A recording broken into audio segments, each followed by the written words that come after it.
Pak Ustadz, apa sama berbakti sama orang tua dengan berbakti sama mertua? Kau jumpa istrimu itu umurnya berapa? 25 tahun. Selama 25 tahun tuh ngasih makan dia siapa? Bapak sama emaknya. Sedangkan ayam saja tak dikasih orang. Ayam, ikan lele, tak akan dia kasih. Kenapa dia mau mengasihi anak gadisnya kepada engkau? Sedangkan kau tak pula ganteng, PKI, pendek kecil hitam. Kenapa dia mau mengasihi kepada engkau? Emakmu sayang padamu karena kau anaknya. Ayahmu sayang padamu karena kau anaknya. Tapi ini bukan emakmu, bukan ayahmu, tapi mau mengasihkan anak gadisnya padamu. Kira-kira mana yang lebih hebat? Orang tua apa mertua? Mertua. Oleh sebab itu jangan kau beda-bedakan. Sayang kau pada emakmu, sayang pada emak mertuamu. Sayang kau kepada ayahmu karena dia memberikan anak gadisnya yang the best, yang terbaik. Inilah anak gadisku yang paling cantik. Padahal di kampung itu banyak yang lebih cantik. Tentu anak dia dipujinya. Oleh sebab itu maka yang selama ini tak sayang pada mertua, balik dari pengajian ini mudah-mudahan sayang dia pada mertuanya insyaAllah. Makanya carilah menantu yang soleh, bukan somat.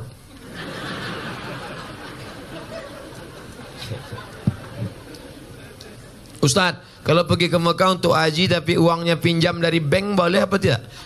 Bank syariah, Bank Aceh Syariah, boleh. Masa masa ngutang ibadah Pak Ustadz? Boleh ngutang. Pak Haji pinjam duit 2,5 juta, aku mau kurban. Kurban bulan berapa? Bulan Zulhijjah. Nanti kelapaku panen bulan Muharram. Boleh. Ada yang akan membayarnya, boleh. Yang tak boleh itu Pak Haji pinjam duit 2,5 juta. Apa yang akan kau bayarkan? Kuserahkan pada Allah Subhanahu wa taala. Nah, itu tak boleh.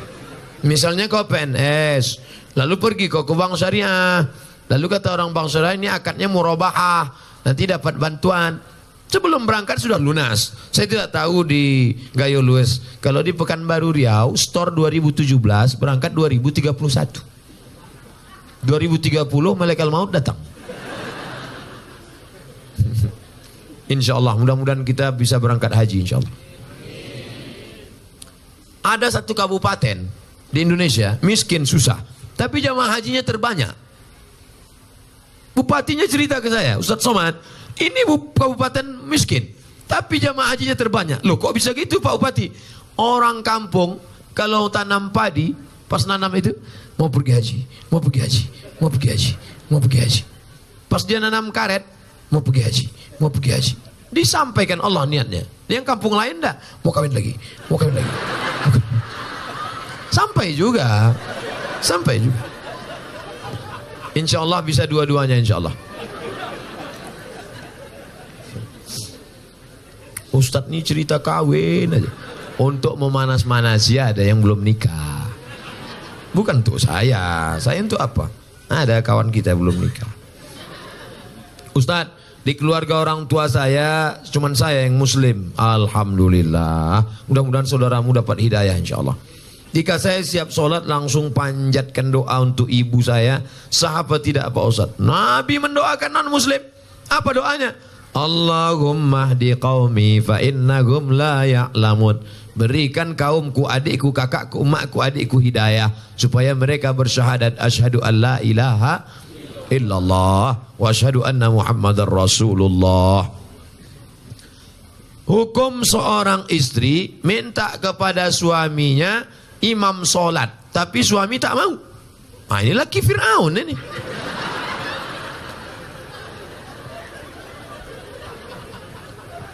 Istri itu tidak meminta, tapi suami yang membangun kan. Suami mengambil air di perciknya ke wajah ibu. Bangun. Nah itu kalau anak udah 3. Kalau waktu masih pengantin baru kemarin, wake up my darling, wake up my honey. Bentang mereka lah sajadah. Usolli sunnatat tahajjud raka'ataini imaman lillahi ta'ala. Allahu akbar. Bismillahirrahmanirrahim. Ar-Rahman 'allamal Qur'an, khalaqal insan, 'allamahul bayan. Mertua di sebelah mendengar suara menantu sholat. Siapa itu, Bu? Menantu kita. Itulah, mereka baru nikah udah tahajud. Kita udah 30 tahun nikah tak ada tahajud. Siapa menantu kita? Itu yang tamat dari pesantren tahfiz Quran dari Gayo Luas itu. Masya Allah. Amin ya Rabbal Alamin. Menantu akan datang. Menantu yang sekarang, buka pintu.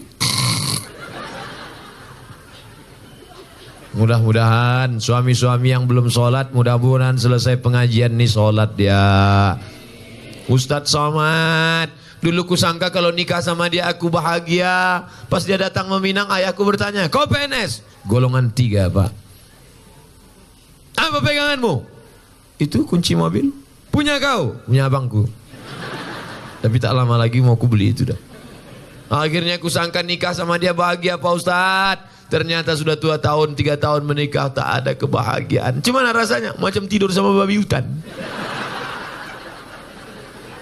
Walaupun hidup 1000 tahun, kalau tak sembahyang, apa gunanya?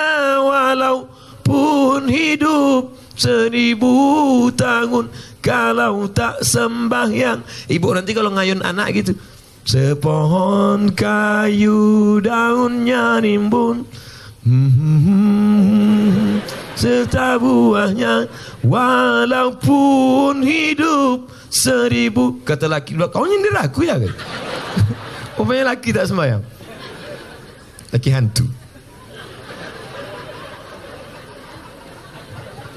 Makanya sebelum anak itu menikah dites dulu.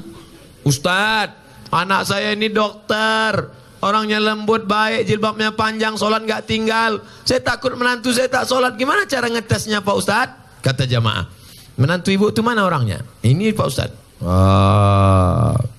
Ajak dia jumpa di rumah makan jam 12 besok hari Jumat. Calon mantu, ya bisa kita jumpa jam 12 besok hari Jumat. Mohon maaf ibu calon mertua, siapapun yang mengajak kalau hari Jumat, aku mau sholat Jumat, terimalah dia. Tapi kalau kata dia, oke, jangan terima. Tapi soal ini tak bisa dipakai lagi karena sudah bocor. Nanti ku kasih soal lain.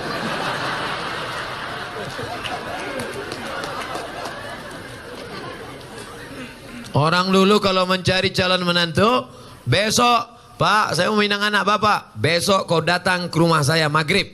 Kenapa disuruh maghrib? Karena mau dibawa ke surau, disuruh azan. Allahu Akbar, Allahu Akbar. Mantap azannya. Samsung. HP. Dulu calon menantu dites azan. Setelah lulus azan, bapak tu pun pura-pura batuk. Bapak tak bisa maju jadi imam nih, tadi minum es 3 drum. Kalau kau maju jadi imam, dia pun maju dah. Ghairil maghdubi alaihim waladdallin. Amin. Bismillahirrahmanirrahim. Inna a'tai. Kata mertua di belakang, gaya kau ngeri kali ya kan.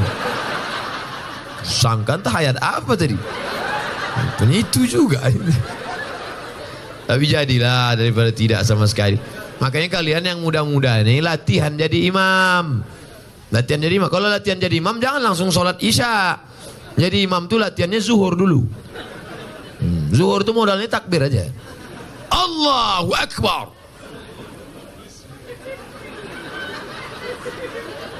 Allahu Akbar. Tapi sami Allah ingat juga. Yang pula saking groginya Allahu Akbar. Nanti udah agak-agak kuat mental, udah agak-agak siap ready sudah, baru coba maghrib. Jangan langsung subuh.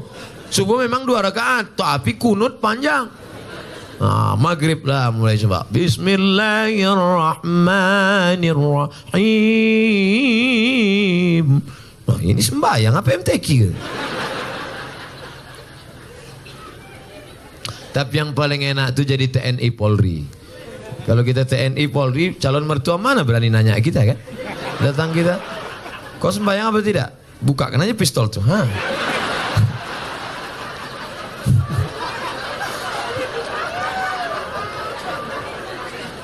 Akad nikahnya pun, aku nikahkan engkau dengan anakku dengan mahar sebentuk cincin emas tunai. Siapa?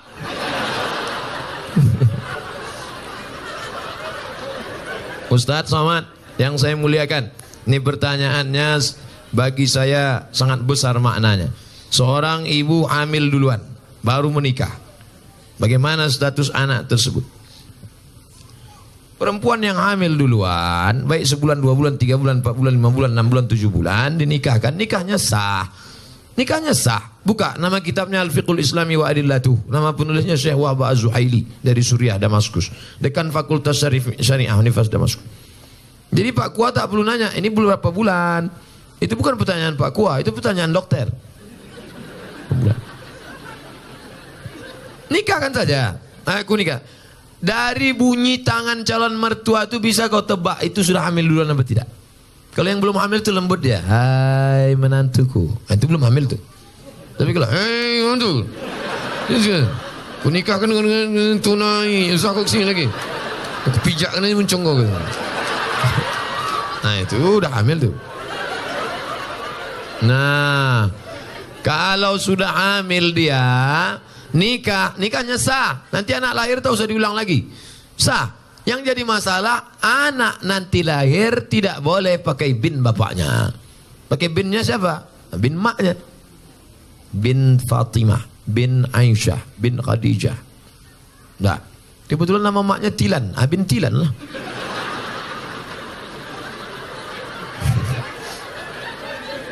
Dua. Kebetulan anak ini lahir laki-laki. Anak yang dalam kandungan tadi lahir, anaknya laki. Lahir adiknya sudah itu perempuan. Adiknya perempuan. Mati ayahnya. Ustaz janganlah kasar kali mati. Mati ayahnya. Adiknya jadi perempuan. Nanti kalau mau menikah, si abang tadi tak bisa jadi wali. Karena hubungan mereka saudara seibu. Saudara seibu tak bisa jadi wali. 3. Bapak meninggal. Si ayah meninggal, si anak tak dapat harta warisan karena tak ada hubungan nasab. 4. Kebetulan anak pertama tadi anak gadis, cantik. Dipinang anak lajang. Pas nikah nanti si bapak tak bisa jadi wali. Walinya wali hakim Pak Kua. Banyak sekarang yang ngotot, saya walinya. Oh tak bisa mas bro. Apa salah saya? Saya kan bapaknya. Tengok wajahnya kan mirip. Mirip tak bisa. DNA tak laku. Salah saya apa? Kau mencoblos sebelum hari H. Tak bisa. Maka jaga anak gadis kita. Makanya kalau datang anak lajang, besok hari Jumat, habis hari Jumat hari Sabtu, hari Sabtu malam Ahad anak lajang datang bawa motor. Pak, saya bawa anak gadisnya sebentar ya. Jangan. Ustaz Somad sudah ceramah. Aku tak ingin anak ini makan. Sekarang banyak orang tua lebih mau makan di daun daripada makan di pinggan. Sekali tidak. Jangan keluar. Melangkah kau dari rumah ini selangkah. Tak kuakui kau anak dunia akhirat. Masuk dalam. Sebentar aja Pak. Tidak. Nanti kami belikan bapak mie ayam. Aboklah.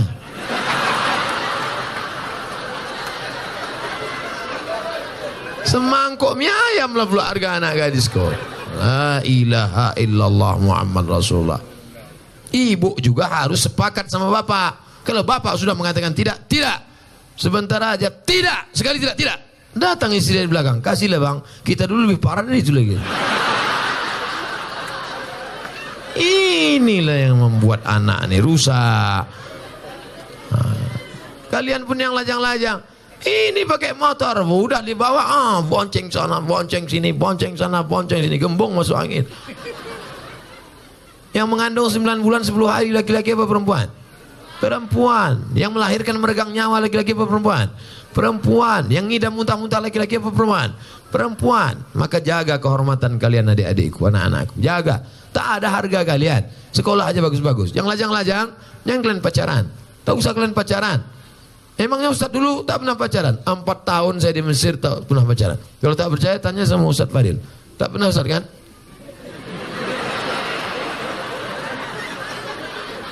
Demi Allah, 4 tahun saya di Mesir, 99, 2000, 2001, 2002 tak pernah pacaran. Kenapa? Tak dapat. Persaingan ketat.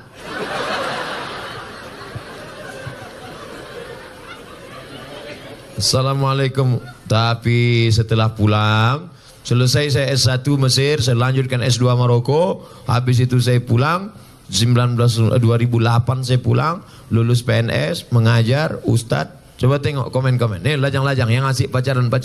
Kalian serius saja belajar. Sekolah. Saya tak ganteng macam kalian. Hitam, pesek, kurus, kering, hitam. Coba tengok komen-komen di FB, di Instagram. Ustadz, jadikan yang kedua ya. Gitu. Tak usah kalian takut jodoh-jodoh itu. Apa kalian takut? Apa hukum sogok menyogok dalam Islam? Itulah yang udah aku jelaskan tadi. Udah. Ar-rashi wal murtashi. La'ana Rasulullah SAW ar-rashi wal murtashi. Yang menyogok masuk neraka, yang disogok masuk neraka. Duit sogok haram, dikasih anak bini makan haram, dimakan masuk darah hitam naik ke otak, jantung kotor, menjadi darah daging masuk neraka jahanam, dibawa pergi haji Makkah. Labbaik Allahumma labbaik, labbaik la syarika lak labbaik. Apa kata malaikat? La labbaik wala sa'daik. Kau tak dapat haji mabrur karena kau pakai duit sogok. Patutlah balik haji tak ada perubahan.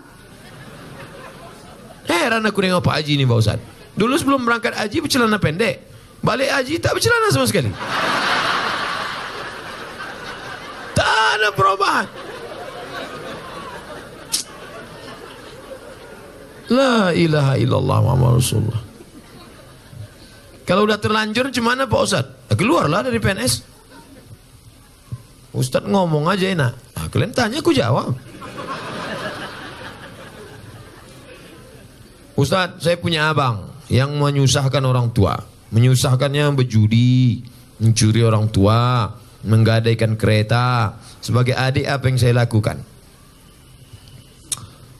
Pulang dari sini, musyawarah engkau sama keluarga. Mungkin otak abangmu ini sudah rusak karena narkoba. Karena orang kalau sudah kena narkoba, jangankan sabu-sabu, putau, pil rohypnol, mix kasbek, vodka. Hafal juga Pak Ustaz nih. Jangan pemakai juga ini dulu. Jangankan itu, lem kambing aja rusak. Anak-anak SMP, anak SD kalau udah kena lem kambing rusak. Berapa banyak ibu-ibu masak pagi tak panas-panas nasi, rupanya tabung gas sudah dijual anak untuk beli sabu-sabu. Otak itu sudah rusak. Ini saya yakin ini abang ini udah rusak otaknya. Kenapa? Karena mau dia pula menyusahkan orang tua, berjudi, mencuri orang tua. Jadi kalian kumpul bersama, cari asal muasal sebab musabah. Oh, dia kena narkoba. Orang kena narkoba jangan malu, bawakan ke BNN, Badan Narkotika Nasional. Ustaz, tolong doakan anak kami. Pak Ustaz, doa apa? Doa narkoba. Saya belum pernah dapat doa Allahumma inni na'udzubika min sabu-sabu. Tak ada. Maka serahkan ke BNN. Nomornya Pak Ustaz, catat nomor BNN. Saya selalu dibawa BNN ceramah. Catat ya. Jangan minta ceramah sama BNN. BNN. Rusak pula HP.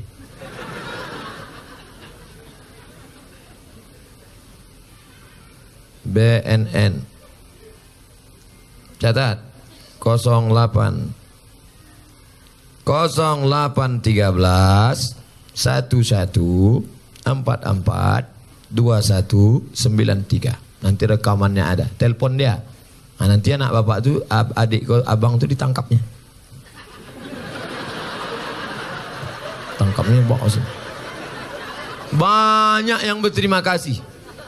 Gimana keadaannya sekarang? Alhamdulillah Pak Ustadz. Gimana? Udah ditangkap. Setelah ditangkap diobati diobati, rehabilitasi, balik dia sehat, bisa lagi sehat dengan kita, bisa bersosialisasi dengan masyarakat. Ini saudara kita. Tapi ada juga yang tidak kena narkoba, dibawa ruqyah. Bawa ke tengku-tengku, ke alim ulama, tuan-tuan guru kita, ke dayah-dayah, di ruqyah. Mungkin dia diganggu jin setan. Setan. Ustadz, suami saya tak sholat, kemarin di ruqyah tak ada respon apa-apa. Berarti tak salah setan. Kadang kasihan juga kita. Kadang-kadang setan ini sikit-sikit setan salah. Sikit-sikit setan salah. Laki tak sembahyang, setan salah. Laki selingkuh, setan salah. Kata setan, aku tak ada, goda dia aja gatal kan. Nanti keluar namanya KPS, Komisi Perlindungan Setan. Saking banyaknya setan disalah-salahkan. Ada bencong LGBT, waktu dibacakan ruqyah, keluar jinnya. Habis itu sehat deh. Itu yang meruqyah namanya Ustadz Saifullah, Ketua Arsy, Asosiasi Ruqyah Syariah Indonesia. Ketuanya Ustadz Junaidi. Setiap provinsi ada di ruqyah. Nah, jadi rupanya ada juga jin itu yang bencong. Masuk dia, begitu masuk melambai dia. Begitu keluar jin itu sehat. Tapi saya tak bisa ruqyah. Jadi ruqyah ini ada ustad-ustadnya. Kadang kita ini ayatnya hafal, pas kita baca jin itu tak mau keluar. Allahu la ilaha illa huwal hayyul qayyum, la ta'khudhuhu sinatun wa la naum. Hai jin, keluar. Tak mau kata dia. Keluar. Tak mau. Keluar. Masa setan ngusir setan gitu. Rupanya perbuatan kita 11-12 sama dia. Pak Ustadz, saya sering memikirkan sesuatu dan tak khusyuk sholat. Bagaimana tuh Pak Ustadz? Kata Syekh Ali Tontawi, menjaga khusyuk sholat itu syaratnya 5. Yang pertama, waktu wudhu jangan bercakap. Hidupkan keran air, basuh tangan, hakikatnya keluar dosa dari tangan. Kumur-kumur, keluar dosa dari mulut. Basuh muka, keluar dosa dari kelopak mata. Basuh tangan, keluar dosa dari tangan. Basuh kepala, keluar dosa dari lubang telinga. Basuh kaki, keluar dosa dari kaki. Nah, gitu. Jadi jangan bercakap. Jadi sekarang banyak orang sedang berwudu bercakap. Nah itulah, aku bilang jangan tanamkan. Sawitnya sekarang mau jatuh harganya. Mana lah? Bilang, bagi tanam karet aja. Kau tak peduli juga kan? Terus kan? Nah itu, jadi bercampur sama dunia. Makanya waktu berwudu itu jangan cerita dunia. Nah, habis berwudu, dari tempat wudu ke tempat sholat tak boleh tasbih. Tasbih itu menjalin jari jemari, retak. Tak boleh. Mereka jangan tasbih, tak boleh tasbih. Subhanallah. Gimana kabarnya anak Syekh Anwar yang katanya hamil? Subhanallah.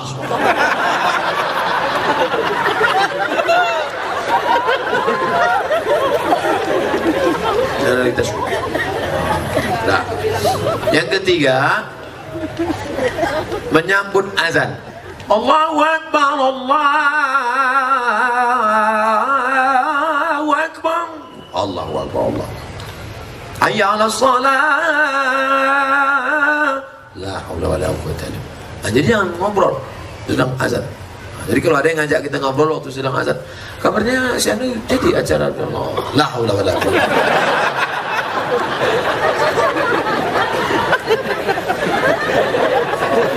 Yang keempat, sholat itu membaca, namanya qiraah, bukan merenung, membaca.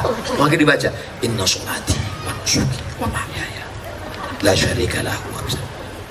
Ya khabab, ya. Nabi itu kalau sholat mulutnya bergerak apa tidak? Nabi kalau sholat mulutnya bergerak.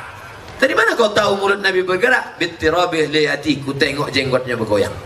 Kenapa jenggotnya bergoyang? Karena dagunya bergoyang. Sekarang banyak orang sholat mulutnya diam ya.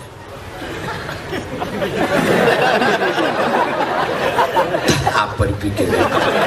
Nah, jadi mulut. Nah, yang terakhir yang kelima, fahami bacaan, connect antara mulut dengan qalbu. Allah, sholat zuhur, Allahu Akbar. Macam naik motor. Sholat ini macam naik motor, macam bawa mobil. Udah agak-agak ngantuk kan. Macam naik sepeda motor, macam orang naik motor king. Konsep fokus. Salat bukan kehilangan kesadaran. Dan orang bilang, aku kalau sudah sholat itu hilang kesadaran. Berarti kau dilarikan jin. Karena sahabat-sahabat Nabi waktu sholat itu sahabat tidak hilang.